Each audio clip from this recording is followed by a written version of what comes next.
men who thought they ran the city made one fatal mistake.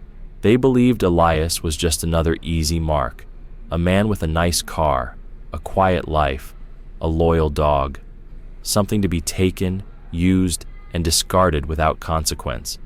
They'd done worse before, to people who kept their heads down, who didn't fight back. But Elias wasn't one of those people. What they didn't see was everything he had buried. Years of silence forged in violence, discipline sharpened by loss. They didn't know that the dog they harmed wasn't just a pet. It was the last memory of someone he had already lost, the only piece of peace he still had. And when they took that, they broke something they didn't understand. Now, he wasn't just remembering who he used to be. He was that man again. Before we go any further, drop a comment letting us know where in the world you're watching from, and don't forget to hit that subscribe button. The city spread out ahead of him in a blur of cold lights and restless shadows. His grip on the wheel was steady, like his thoughts, calm, alert, patient. Elias Key sat behind the wheel of his '69 Mustang, hands loose, mind tight. Something was off. A car had been behind him for too long. At first, he thought it might have been coincidence. Maybe someone just heading in the same direction. But the more turns he made, the more obvious it became. They were following him. He tested them, an unnecessary right, then a left across 2 lanes. Still there, he made 3 more turns, each one deliberate, each one designed to expose a tail. Still there. They weren't amateurs, but they weren't professionals either, and that made them dangerous. Were they a warning? A mistake? A memory come back to life? Didn't matter. Not yet. A long, empty stretch opened up. Elias took a slow breath, then pushed the accelerator.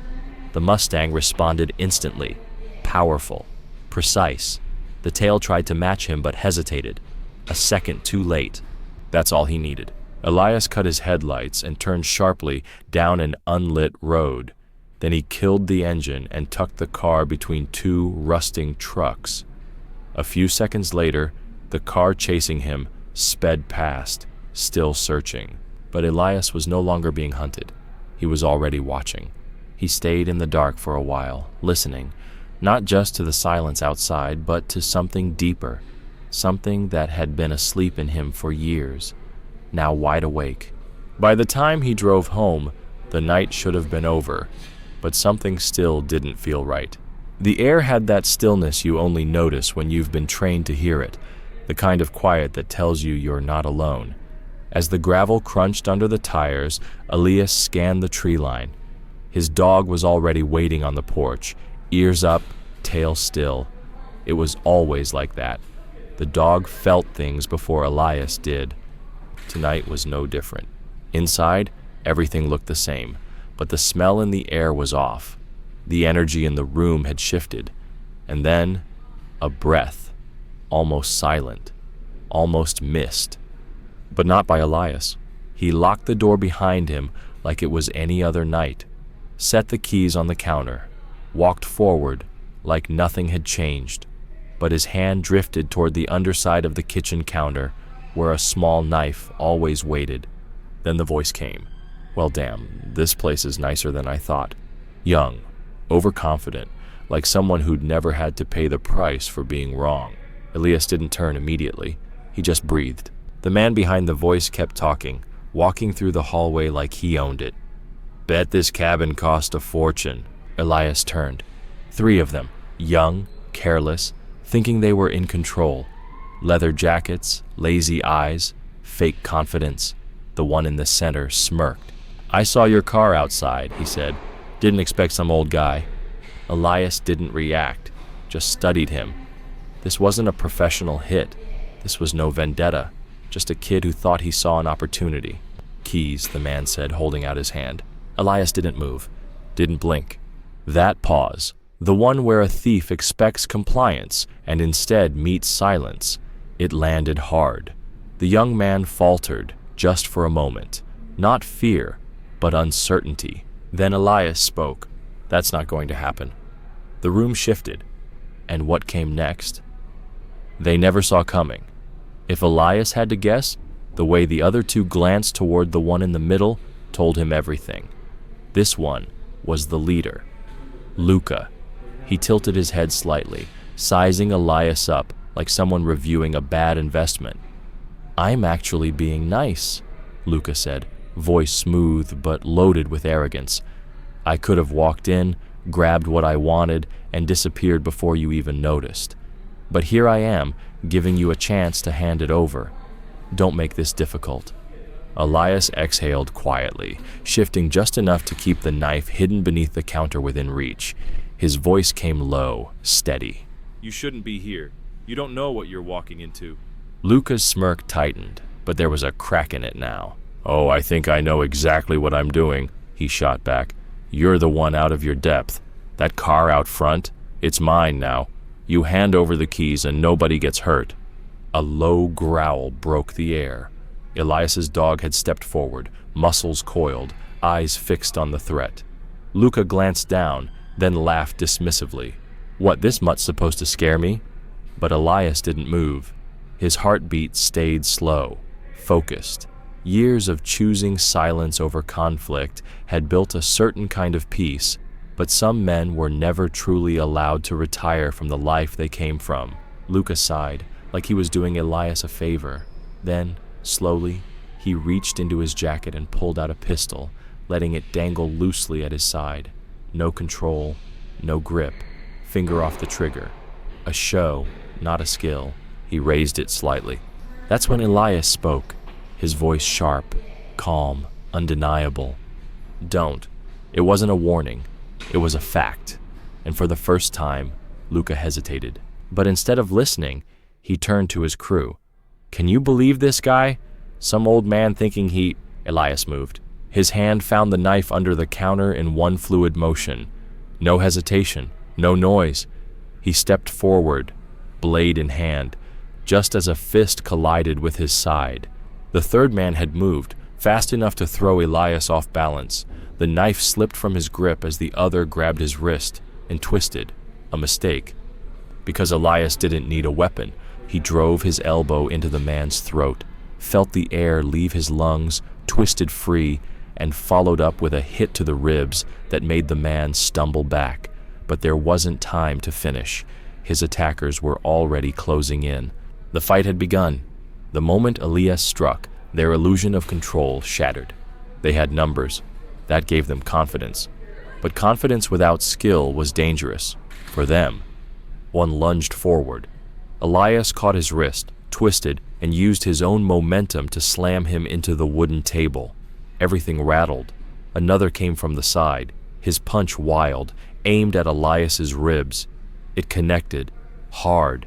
Pain surged through Elias's side, a reminder that time doesn't wait for anyone. But pain didn't slow him. It focused him. He moved with the hit, using its energy to pivot out of range.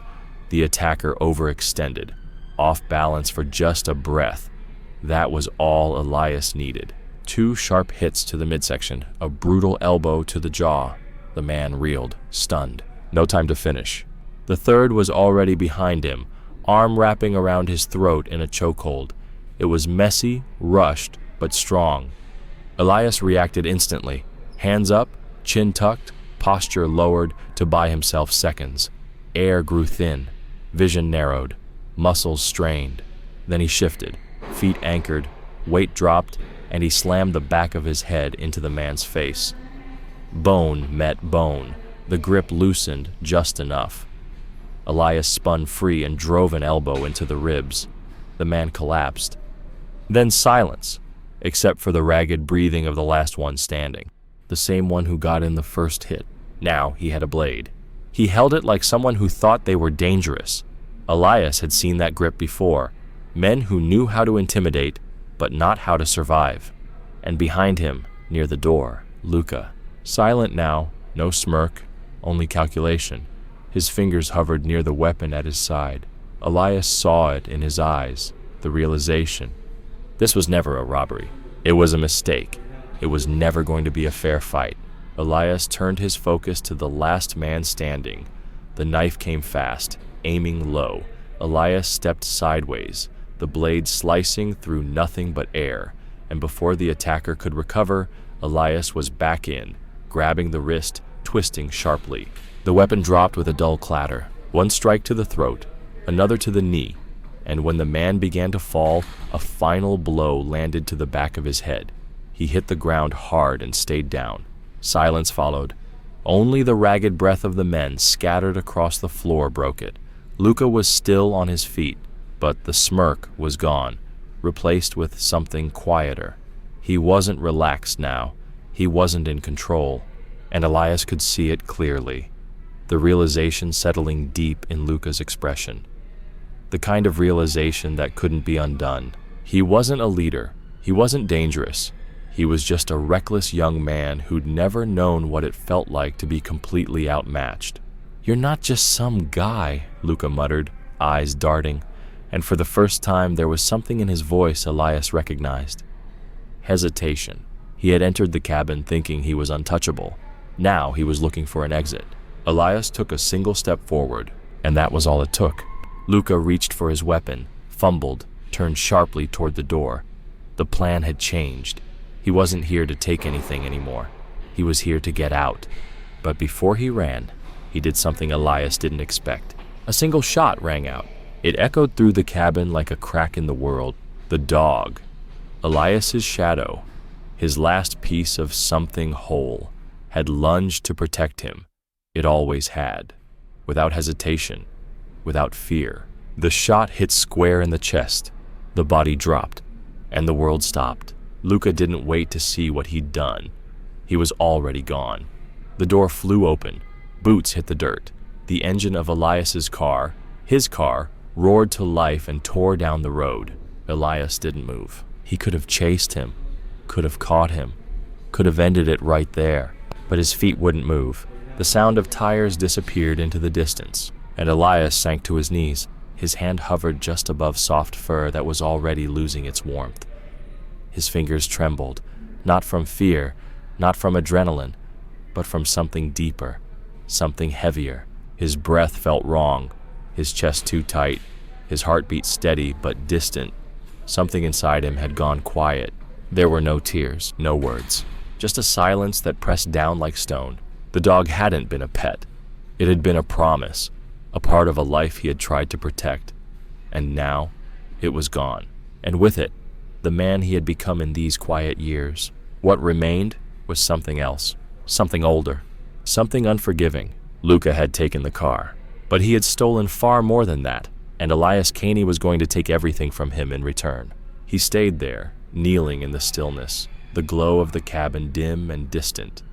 The world had narrowed. Nothing remained in focus but the body in front of him. He didn't reach out, didn't touch. He already knew. The warmth was gone. The breath that once filled the room, gone. And those familiar eyes that had followed him through every storm, every quiet moment, now stared at nothing. For the first time in years, Elias didn't know what to do. He just stayed there, frozen in the place where peace had been broken. Because this wasn't just a dog, and it had never been just a dog. He had sat beside her in that hospital room, silent, powerless, knowing there was nothing left to do but watch the hours slip away. And when she was gone, when her absence sank into his chest like stone, there was only one thing that kept him from disappearing entirely. The dog, not just a companion, not just an animal. It was the last part of her that had stayed behind. A quiet heartbeat in the background of his life, a reminder of everything he had tried to protect. And now that heartbeat was gone too. He breathed in, slow and tight, but the air felt wrong, too heavy in his lungs. The edges of his vision blurred as his fingers finally moved, brushing the dog's fur with a softness that hadn't existed in him for years. This wasn't grief the way most people knew it. No tears, no shaking hands, just silence, cold, deep. The kind of silence that wraps around your bones like winter. Because for men like Elias, pain had always taken shape, and that shape had always been action. He exhaled again, controlled now, eyes rising to a faint smear of blood on the wooden floor, a fading mark from the fight, a trace of what had been lost. The men on the ground didn't matter. They never had. They were obstacles, noise. But Luca had made a choice. Elias rose to his feet with quiet purpose. His limbs felt heavy, but his mind was sharpening, like a blade long kept in its sheath, finally drawn. The hesitation was gone now. The part of him that had chosen stillness was buried. He crossed the room with quiet resolve, stepping over the bodies without pause. In the corner of the cabin, he pressed his fingers to a seam in the floor, barely visible, but always there. The wood gave way with a faint click, revealing the compartment beneath. Inside the case waited, black metal, silent. He opened it. Each piece inside gleamed under the dim light. Weapons, tools, memory. They had never gathered dust. Even in his years of trying to live a quieter life, Elias had kept them ready, because somewhere deep down, he'd always known. Peace was borrowed. He lifted the gun first, its weight grounding in his palm like it belonged there. Then the blades, extra magazines, tactical gear, each item a step back into a world he had tried to leave behind. Not because he wanted to, but because she had believed he could. But now, Luca hadn't just taken a car. He had taken the last piece of Isabella's world. And for that, Elias would take everything.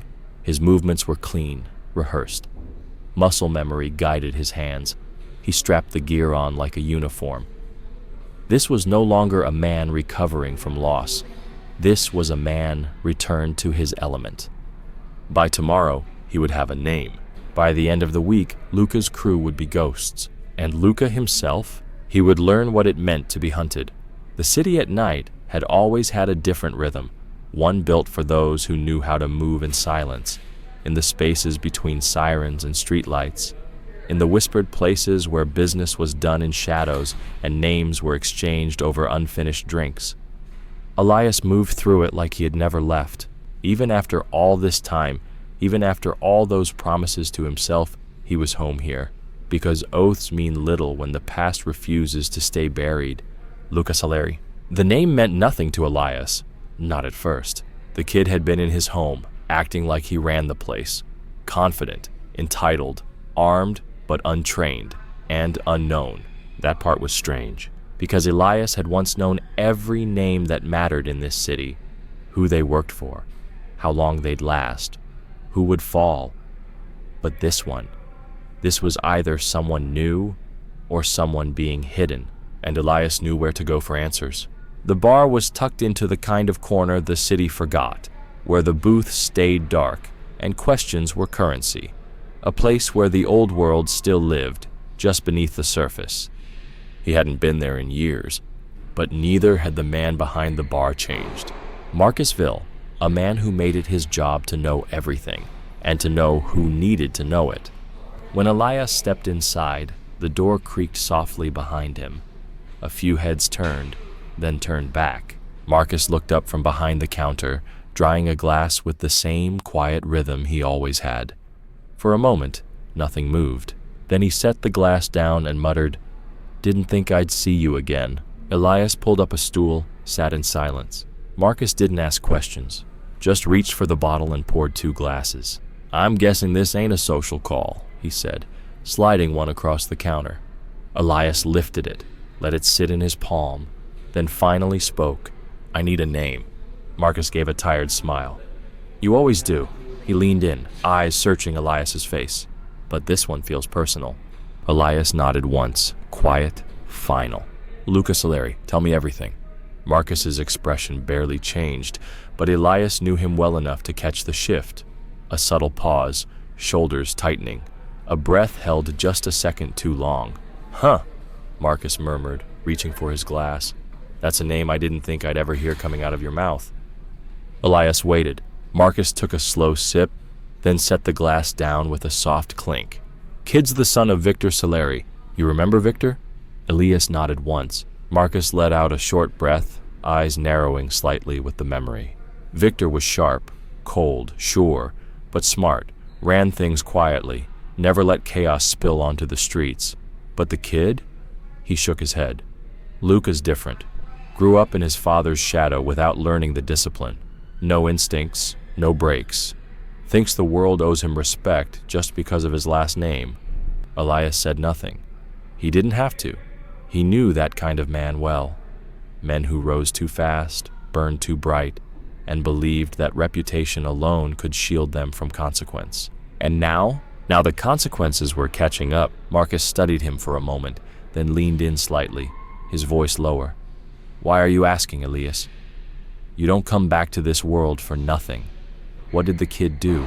Elias could have answered, could have spoken the words that still felt like a bruise inside his chest, but he didn't. He just raised the glass and took another quiet sip. The silence said enough. Marcus watched him closely, then sighed. Word is, Luca's holed up at the docks. His father put him in one of their safe houses after he did something reckless a couple nights ago. Don't know the details. Don't think Victor does either, because if he did, that kid wouldn't be hiding. Elias set the glass down, rolling his wrist once. Quiet, deliberate. You're not going to let this go, are you? Marcus asked, already knowing the answer. No. Marcus looked away, then back. Then I hope you're ready. Elias stood, a silent nod between old soldiers. The first step in a hunt was knowing where to begin. Now he did. The safe house was built to vanish, tucked into the forgotten edge of the docks, where rusted containers sat like tombstones and the wind carried salt and secrets. A place meant to make problems disappear, quietly, permanently. Victor Saleri had used it before, for men who crossed the wrong line, for debts that couldn't be paid with words. But tonight, something felt different. As his car rolled to a stop, gravel crunching beneath the tires, Victor felt something crawl beneath his skin. It wasn't fear, not yet, but it was close. His driver stepped out first, eyes scanning the dark. But if there had been danger, it wouldn't be outside. It would already be waiting inside. Victor exhaled, adjusted his coat, felt the weight of the pistol beneath his arm. A familiar presence. His son had called him earlier, voice clipped, shaken. Luca had done something reckless, again, and now he was hiding, waiting, as always, for his father to clean up the wreckage. Victor entered the safe house without knocking. The air inside was thick, smoke, stale whiskey, silence. Luca sat at the small kitchen table, hunched over a half-empty glass, a bottle near his elbow. He didn't look up, but the way his hand curled against the edge of the table told Victor more than words ever could. Tell me, Victor said, his voice low and even, each syllable heavy with expectation. Luca exhaled, rubbing his hand across his face before finally lifting his eyes. It was nothing, he said. Just some guy. We took his car. That's it. Victor said nothing. He just waited. Luca shifted. He got in the way. I told him to hand over the keys. He didn't. So we handled it. The words landed with a careless shrug, like they meant nothing. Victor's gaze narrowed. Handled it how? Luca scoffed. Come on, Dad. We roughed him up, left him, took the car. He hesitated, then added, quietly, shot his dog. Silence. Complete, unforgiving silence. It wasn't just that Victor didn't speak. It was that the air changed. Luca frowned. What? Victor didn't answer. He turned, bracing himself against the counter, his head lowering slightly, like the weight of something immense had just landed on his shoulders. Luca let out a nervous laugh. Why are you looking at me like that? Victor's voice came, quiet but sharp. Say it again. Luca blinked. What? Victor turned toward him, his eyes, cold, unreadable, locked onto his son's. Whose car? He asked, voice barely more than a whisper. Luca hesitated. Whose car did you take? Victor repeated. The confidence drained from Luca's face. He swallowed, shifted, cleared his throat. Caney, he said. Elias Caney. I don't even know who... Victor closed his eyes, and for a moment, the world held still. No sound, no movement. Just the weight of that name filling the room like a storm cloud. Then he opened them, and Luca finally understood what fear felt like. When Victor looked at his son again, there was no anger in his face, no shouting, no fire, only something far worse, acceptance. He shook his head slowly, the words heavy even in their simplicity. You shot his dog. Luca flinched, shoulders pushing back into the chair. I mean, Yeah, but it was just a... Victor didn't let him finish. He turned back toward the counter, bracing himself against the wood as if the weight of what he'd just heard needed something solid to lean on. His voice came low, measured. Luca, do you have any idea what you've done? Luca let out a short laugh, nervous and uneven. Dad, come on. It was a dog, not... Victor turned fast. The shift in tone, quiet but cutting, landed hard. Not just a dog. Luca froze. Victor stepped forward, his face unreadable, his voice calm again but edged like a blade. Do you know who Elias Caney is? Luca shrugged, swallowed. Some nobody... No, Victor cut him off, shaking his head. He is not a nobody. He is the kind of man you don't cross, the kind you don't steal from, the kind you never take from, because if you do, he doesn't come after you. He paused, voice dropping further. He erases you. Luca opened his mouth, but no words came. Victor stepped back, rubbed a hand across his face, and exhaled. God help us. And for the first time in years, Victor Saleri felt something he hadn't let himself feel in decades. Fear. Luca sat still, the air pressing heavier around him, but pride clung tight to his spine.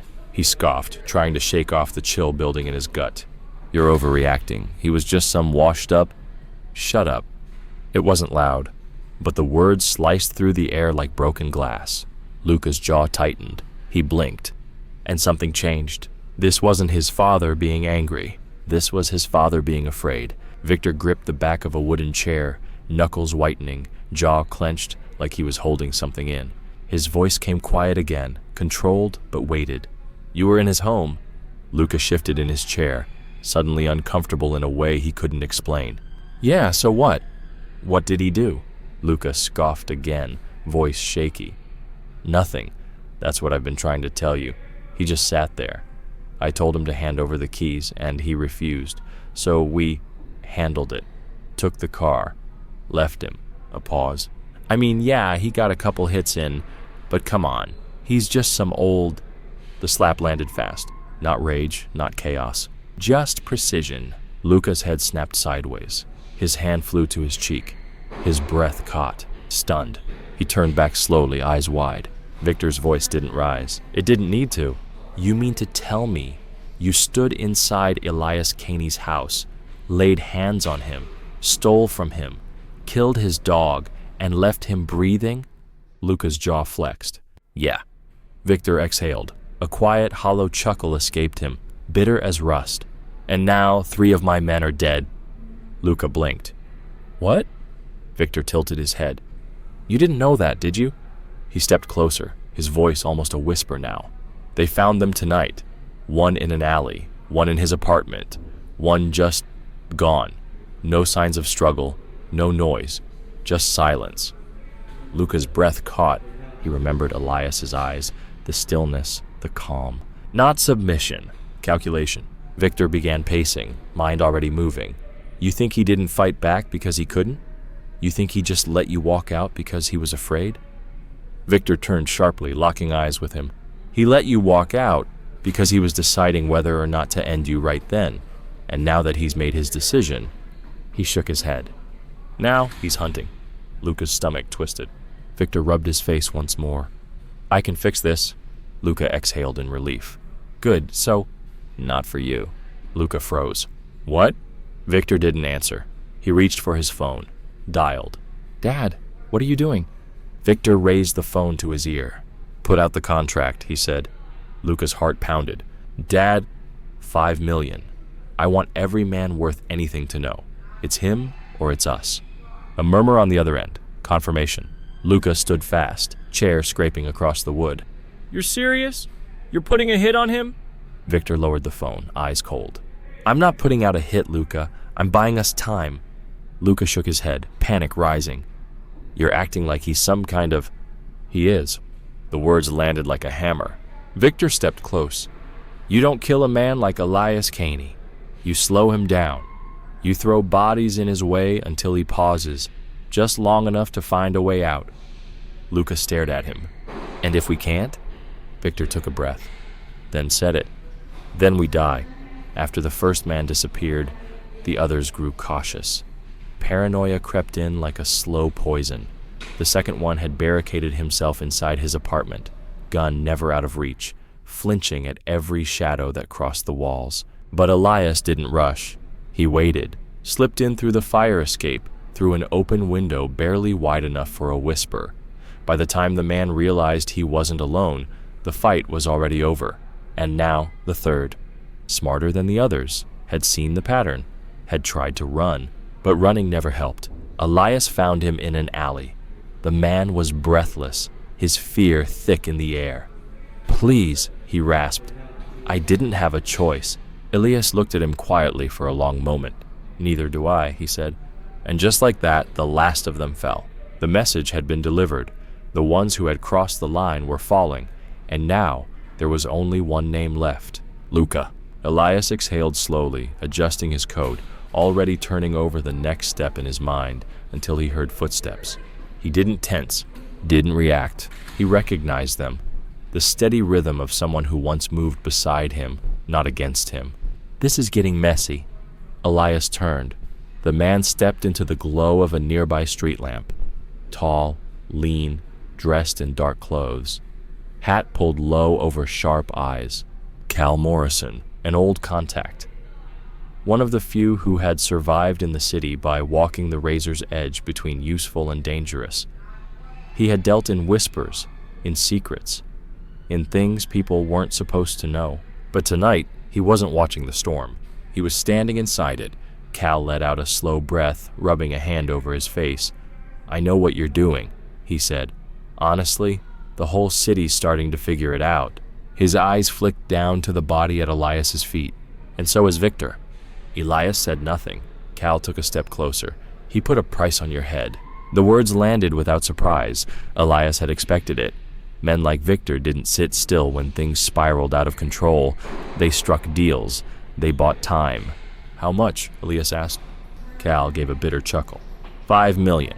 He let the number hang in the air before adding, "And from what I've heard, that price brought everyone out. Every stray gun with nothing to lose." Elias took it in silently. A bounty like that meant one thing. The hunt had begun. The city would come alive with ambition and desperation, and none of it would slow him. Cal looked at him for a long moment, then shook his head. "I gotta ask, is this really about the kid?" Elias's eyes narrowed. Cal lifted a hand quickly. "Look, I get it. They broke into your house, took your car, killed your dog. But I've known you long enough to know. This isn't about one bad night. So tell me, what's this really about?" Elias paused, then answered, quietly, steadily. "They took the last thing I had left. I gave up everything to live in peace, and they destroyed it, for nothing." He stepped forward slightly, voice even. "Now I'm going to teach them what that cost." Cal didn't answer at first. He just stood there, cigarette dangling between his fingers, unlit, thinking. Then he said, "You're going to need more than just a weapon this time." Elias met his gaze. "I know." Cal nodded slowly. "I can give you locations, gear, but after that..." He exhaled. "We never spoke." Elias nodded. "Understood." And then he disappeared into the shadows again, silent, calm, certain. By morning they'd come for him, and by morning someone would fall. The city felt different when a man was being hunted.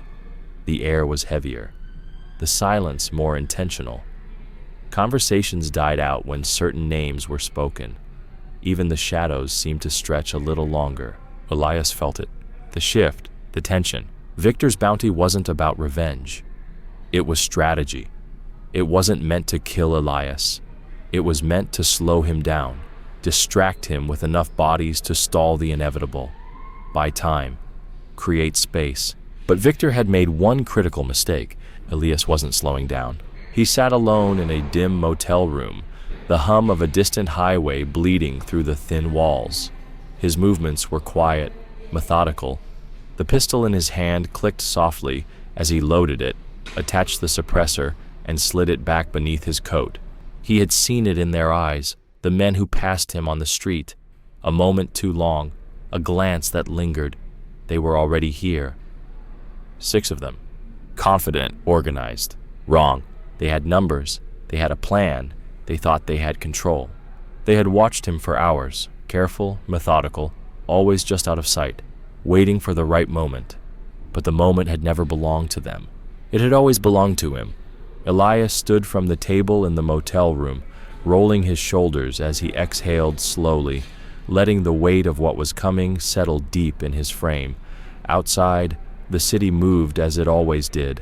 Sirens in the distance, neon flickering off rain-slicked streets, faint music trailing from half-lit bars. The world didn't care about what was about to happen, but it would know soon. He stepped into the night with calm, measured steps. No panic, no urgency. He didn't run, he didn't hide. He waited, and they came. The first one tried to blend in, too casual, too rehearsed. He entered Elias's peripheral like a stranger just passing by, but Elias felt it, in the breath that hitched, in the tension under his skin. More were coming. They began to close in, one in front, two behind, another cutting off the side street, herding him toward a narrow alley. They thought they were leading him. Elias let them believe it. He stepped into the alley, his pace steady, the noise of the city fading behind him, replaced by something deeper, thicker, the kind of silence that knew exactly what came next. The footsteps followed, then stopped. The leader stepped forward, a scar down one cheek, a smirk too confident, eyes too calm for someone who had never been tested. "You know why we're here," he said, his tone casual, practiced. 5 million, big number. Makes a man wonder if you're even worth the trouble. Elias said nothing. The smirk widened. "Didn't think so." Then the first man lunged. That was all it took. Elias pivoted, fluid, fast. He caught the man's wrist mid-motion, twisted hard, sent the weapon clattering across the pavement, and drove an elbow into his ribs so sharp it knocked the air from his lungs. The second attacker came in faster, knife flashing. Elias was already moving, ducking low, stepping in close, knee rising into the man's gut and sending him crumpling into the alley wall. The leader moved next, pulling a weapon, but Elias was already there. He grabbed the man's wrist, twisted, forced the barrel into his own chest to break the line of fire, and slammed him back against the bricks. The others froze. The fight had shifted. Elias could feel it, the hesitation, the cracks forming in their timing, the realization that this was not the man they were told to expect. One of them ran. Elias let him go. One survivor was enough. One voice to carry the warning. He pinned the leader against the wall, pressing the barrel of his own weapon into the man's ribs. "Tell them," Elias said, voice calm and cold. "Tell them what you saw." The man nodded, breath shaking. Elias stepped back. They scrambled, dragging the injured, limping into the shadows. By morning, the city would know. The first wave had come, and the first wave had fallen. Elias rolled his shoulders and adjusted his coat, then turned back into the streets, like nothing had happened at all. Tomorrow, more would come. Tomorrow, they'd learn what the first already knew. The silence in Victor Solari's study wasn't peace. It was pressure, heavy, dense, the kind of silence that settled in the spaces between decisions. The glow from the liquor cabinet painted long shadows across the walls. Victor sat behind his desk, hands steepled, eyes narrowed. His trusted men stood across from him, quiet, composed. But there was something else in them now. Not fear, but something just beneath it. Luca sat nearby, slouched in a leather chair, fingers tapping against the armrest, leg bouncing, trying to look relaxed. But Victor had raised him. He knew the signs. He saw the cracks. One of the men finally broke the silence. "This isn't working," he said flatly. The bounty wasn't supposed to turn him into a ghost story. Now that's exactly what he is. The more we send, the louder the city whispers his name. Victor exhaled through his nose. He knew they were right. The bounty hadn't slowed Elias down. It had sharpened him, reminded the city of who he was, a predator who had chosen stillness until someone forced his hand. Luca scoffed, leaning back further. "So what? We just keep sending clowns until he gets bored?" Victor turned toward him. That one look was enough to still his son's restless leg. Luca frowned. "Then what?" Victor straightened, ready to speak. Victor tapped his fingers once against the desk, then leaned forward slightly. We stopped sending amateurs. The shift in the room was immediate. Every man standing before him straightened, the weight of those words landing hard. They understood exactly what he meant. The bounty had drawn the wrong kind of attention. Opportunists, desperate freelancers, hired guns chasing a number, thinking Elias Caney was just another mark. They'd all been wrong. Now it was time for precision. Victor reached for his glass and slowly swirled the amber liquid inside. He took a measured sip, eyes never leaving the men. No more freelancers, no more noise, we do this right. He set the glass down with purpose. I'm sending in our own. The silence tightened. Luca sat up, the act of indifference slipping for a second before he caught himself. You mean our guys? Victor gave a slow nod. Luca let out a soft laugh, empty, unsettled. Come on, Dad. You're acting like this is a war. Victor didn't blink. It is. Luca's lips parted, but he said nothing. One of the men spoke, voice cautious. Which unit? Victor studied him, then raised one finger. The wolves. Luca inhaled sharply. Not a rumor, not a warning. Reality. The wolves weren't like the others. They weren't street soldiers or syndicate enforcers. They were ex-military, tactical, quiet, precise, trained to disappear before the gunfire ever started. Victor had used them only when absolutely necessary, because once they were unleashed, there was no pulling them back. Luca tried to shrug it off. They'll handle him. He's just one man. Victor looked at him. That look silenced him. Do you believe that? He asked quietly. Luca scoffed, waving a hand. Sure. I mean, yeah, he's dangerous, but he's not some... Victor stood. Luca stopped talking. Victor walked to the cabinet, poured another drink, let the silence do what words couldn't. Then, without turning, he said, First time I met Elias Caney, he walked into a warehouse. 12 men were waiting to take him out. He took a sip. He walked out alone. Luca stared, the room colder now. Victor set the glass down with finality. The wolves moved tonight. One of his men nodded. Understood, Victor exhaled slowly. Because if this didn't work, there would be no stopping what came next. The air inside the motel room was dense, like something pressing in against the walls, waiting to break. Elias sat at the edge of the bed, one boot on the ground, one braced against the frame, pistol in hand. Every movement was precise, deliberate. His fingers moved over the slide, checking the chamber, the mag, the tension in the suppressor. Everything was exact, because he knew what was coming. This wasn't another group of hopeful gunslingers chasing 5 million. This wasn't desperation. This was strategy. He felt it in the silence, in the stillness, in the way the night had changed. These were professionals. Victor had stopped buying time. Now, he was trying to end it. Elias exhaled quietly, his breath steady as his mind scanned the room, the angles, the shadows, the distance from the door to the wall. He pictured their approach, how they'd breach, how they'd move. They'd be disciplined, silent, fast, but they'd make one mistake. They'd assume he was cornered. The hit came fast. A breaching charge tore through the door. Wood splintered, the frame shattered, dust and smoke flooding the air in one concussive burst. Then, movement. The first man came in low, rifle up sweeping left. Elias fired. One shot, silent, clean. It hit center mass, knocking the man off balance. The second came in behind, clearing the opposite angle. Elias didn't wait. He surged forward from the bed, driving his shoulder into the second operator and slamming them both into the dresser. Another flash, gunfire. The third man entered, firing into the chaos. A searing line of pain tore across Elias's ribs, grazed just under the vest. No time to register it. The second man threw an elbow, connecting with Elias's side, staggering him backward. Behind him, the first attacker was already on his feet, pulling a blade. Close quarters, fast. Elias moved. Elias sidestepped just in time, the blade slicing through empty air.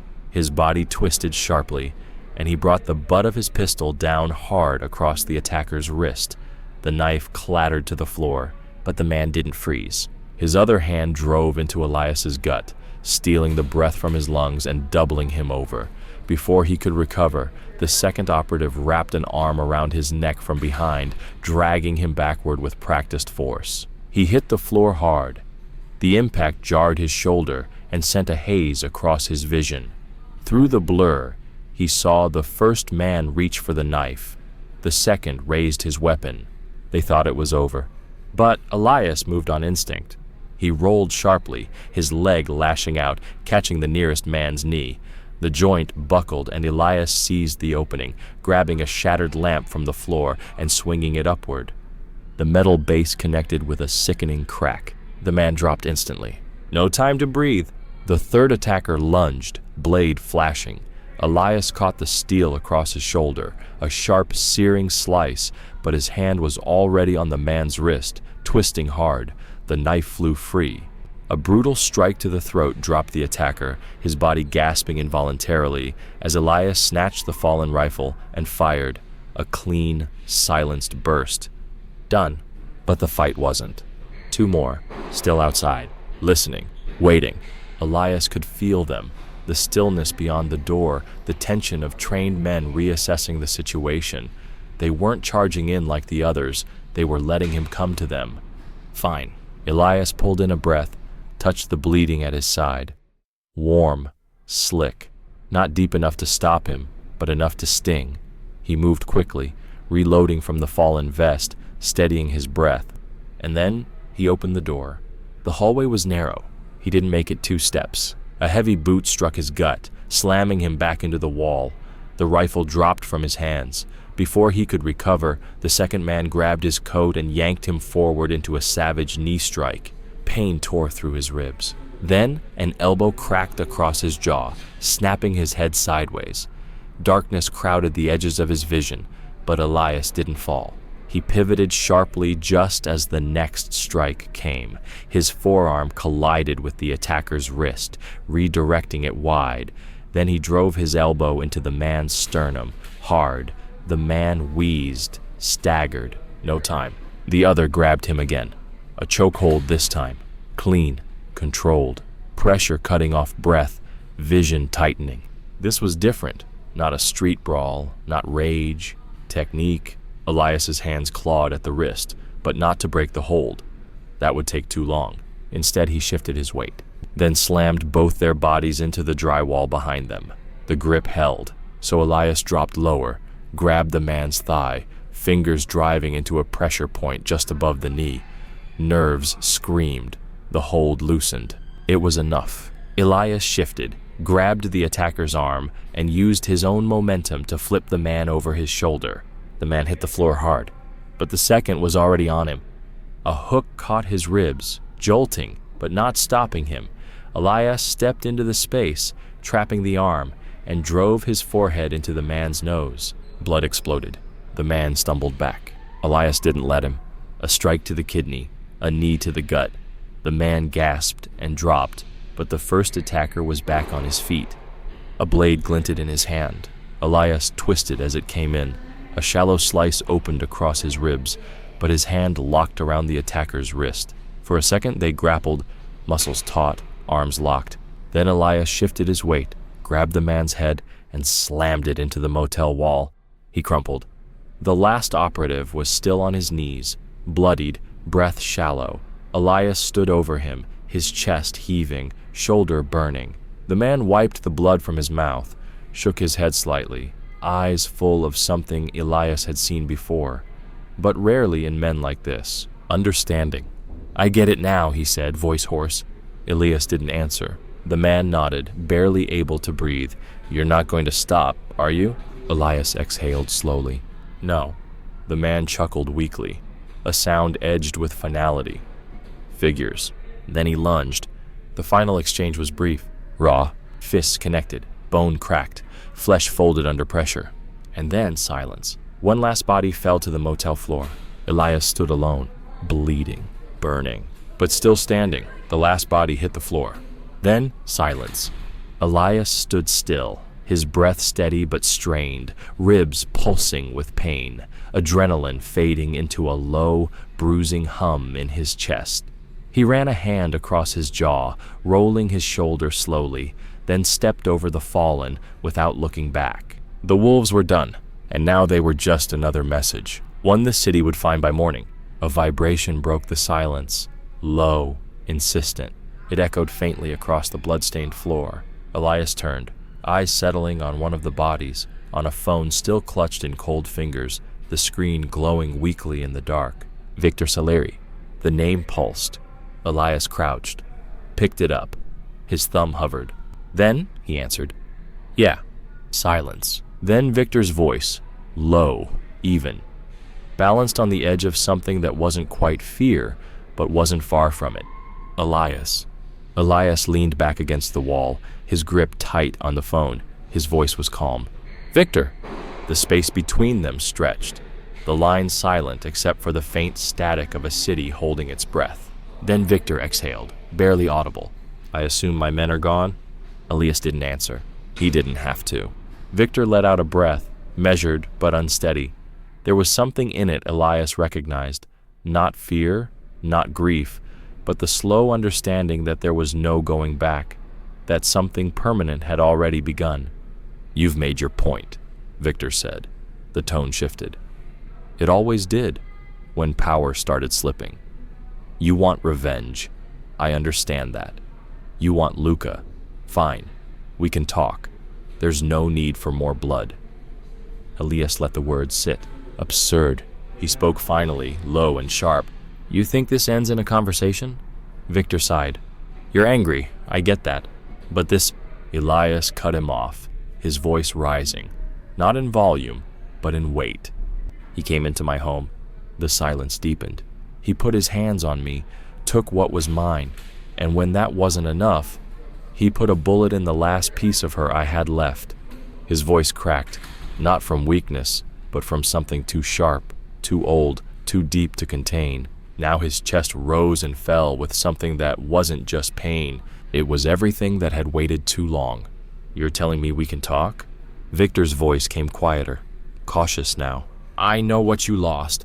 Elias went still, razor-sharp breath, whole body locking. Victor continued slowly. "Your wife, your home, the life you tried to build. I know what Luca took from you." A bitter laugh escaped Elias's throat, hollow, humorless. It carried no amusement, only disbelief. "No, Victor, you don't know." His voice sharpened again, each word honed to a point. "If you knew, you wouldn't have made this call. If you knew, you would have never sent those men to try and slow me down." And then, colder, calmer, deadly. "If you knew, you wouldn't have let your son walk out of my house alive." Victor said nothing for a long moment. Then his voice returned, quieter now, but still firm. "He's my son." Elias's voice dropped to something deeper, more final. "And my wife was my life. My dog was the last piece of her I had left. And your son took that from me like it was nothing." A pause. "Now I'm going to do the same to you." Victor exhaled slowly. "You've already destroyed every man I've sent. You've carved through the people who stood between us like they were ghosts. And now you want him?" Elias didn't answer. Victor's tone shifted, hardened. "You can't have him." Elias's hand clenched around the phone. "You can't hide him from me." "I can," Victor snapped, his control finally slipping. "You think you're the only man who knows how to disappear? I've kept him safe from worse than you." His voice cracked like glass beneath the pressure. "You can burn the whole city if you want, but you will never get to him." Elias's breath slowed. His voice dropped. "Then you don't understand what's coming." Victor gave a short, bitter laugh. "You think you're going to walk into my house, kill my son, and walk away?" Elias exhaled, loosened his grip, tilted his head slightly, and said quietly, "Victor." A beat. "I already walked into your house once." Cal's voice dropped low as he leaned across the table, the edge of his cigarette glowing faintly between his fingers. Victor's locked down, full perimeter, guards on every corner, drones, cameras, rotating shifts. He's turned that estate into a fortress. Elias didn't blink. "Which one?" Cal tapped ash into the tray. "The north compound, the one up in the hills. High ground, long driveway, isolated. It's the last place he thinks anyone could get close without being seen. Elias's jaw tightened. Then he's already made his last mistake. Cal hesitated, eyes narrowing slightly. "You're sure about this?" Elias nodded once, slow and controlled. "I was sure the second he made the call." Cal leaned back, dragging from the cigarette before stubbing it out with 2 fingers. "They say you used to be untouchable." Elias's gaze didn't move. "I never was. I was just willing to go further than they were." Silence stretched between them. Finally, Cal slid a folded slip of paper across the table. "This has the patrol routes, staff changes, side entrances. It's as close as you're going to get to clean access." Elias took it without a word. Cal leaned back again, arms crossing over his chest. "You walk through that gate. There's no coming back. You know that, right?" Elias stood slowly, the ache in his side flaring but ignored. "I came back the second he pulled the trigger." Cal watched him for a long moment, then just nodded. No handshake, no farewell, only understanding. The city was silent around him, not in the way people thought silence worked. Not quiet, held breath, the kind that settled over streets when something bigger than sirens was about to happen, the kind of silence that comes before power changes hands. Elias walked alone, the folded paper tucked into his coat, the weight of everything behind him, and only one name ahead. Victor Saleri had built an empire on control, on fear, on precision, on the assumption that loyalty and money would always hold the line. But what do you do when fear stops working? When your most trusted men don't return? When the man you thought was finished starts moving toward you like nothing else matters? In the hills outside the city, behind iron gates and concrete walls, Victor stood at the edge of his property. The lights from the city flickered far below, distant and cold. He held a glass in his hand, but he wasn't drinking. Behind him, guards moved with purpose. Radios clicked quietly, spotlights swept across the trees, and yet the weight in Victor's chest wouldn't lift. He had built this place to be untouchable, and tonight, for the first time, it didn't feel that way, because he knew. Elias was coming, and this time, there wouldn't be a second call. Escaped his mouth before Elias reached across the desk and grabbed him by the collar, dragging him halfway over the polished wood, the glass of whiskey toppling and shattering between them, spilling across paperwork and the floor like blood from a throat not yet cut. Victor froze, his breath caught, the mask slipping for just a second, just long enough. Elias's voice came low, hoarse, not a whisper, not a threat, but something colder. "It never ends, Victor. That's the point, but it does change." Victor's hands were trembling now, subtle, but Elias saw it. And it wasn't age, it wasn't shock. It was the dawning realization that no one was coming. No last-minute security, no private army, no son to rescue him, just Elias and the reckoning. "Where is he?" Elias said again, slower this time, as if each syllable carved something permanent into the room. Victor licked his lips, stalling, calculating. "If I give him to you, you'll kill him." Elias didn't blink. "If you don't, I kill you, then find him anyway." Victor stared back, the old arrogance draining from his posture. For the first time in decades, the man who moved cities with money and fear had nothing left but time, and the wrong person standing across from him. After a long, shaking breath, Victor nodded once toward the bottom drawer. "Folder, red table coordinates, security pattern," but he's not alone. Elias reached down without breaking eye contact, opened the drawer, and pulled the folder free. The documents were detailed, real. Luca wasn't just hiding. He was waiting. Trained guards, surveillance, a last refuge wrapped in armor. Elias tucked the folder into his coat. Victor sat back, his shoulders slumped now like something in him had caved in. "Do what you came to do," he muttered, voice dry, almost daring. Elias stepped back, letting the tension stretch, letting Victor feel the full weight of the silence. And then he turned toward the door. Victor blinked. "That's it?" Elias paused, his back to the desk. "You're already dead, Victor. You just haven't figured out what kind yet." He walked out. No gunshot, no final scream, just the door swinging shut behind him like the end of an era. Outside, the wind picked up across the hills, brushing through the trees, carrying something ancient with it. Not peace, not revenge, but clarity. The road wasn't finished. Not until Elias reached Luca, and this time it wouldn't be about warnings or balance. It would be about ending it completely, shaking just enough to betray the fear he was trying to mask. Luca Saleri, dressed in black, sweat clinging to his collar, a pistol in his grip that looked too clean, too new, like it had been handed to him rather than earned. He pointed it forward, but not steady, not like someone ready to shoot, but like someone terrified not to. "Stay back," Luca said, voice cracking despite the bravado he tried to force into it. "You don't have to do this. My father, he gave you what you wanted." Elias kept walking, slow, controlled, unshaken. He didn't even raise his weapon. "I didn't come for Victor." Luca's hand twitched around the grip. "Then why are you here?" Elias stopped a few paces away, his voice steady, cold, without hate but with something deeper, finality. "Because you're the reason it started." Luca blinked. "What?" "You pulled the trigger," Elias said, eyes locked on him. "You thought it would be clean, one hit, one order, but you never thought I'd live. You never thought I'd come back." Luca's chest was heaving now. I didn't know, He told me you were dangerous," he said. "He said it had to be done." Elias's gaze didn't soften. "That's the problem with men like your father. They teach cowards how to act like kings." The silence wrapped around them, thick and oppressive. Somewhere outside, the city was still breathing, still unaware that something inside this old warehouse was about to shift for good. Luca looked down at his gun, then up at Elias. "I was just following orders." Elias tilted his head slightly. "So was I." A flash of movement, but not from Elias.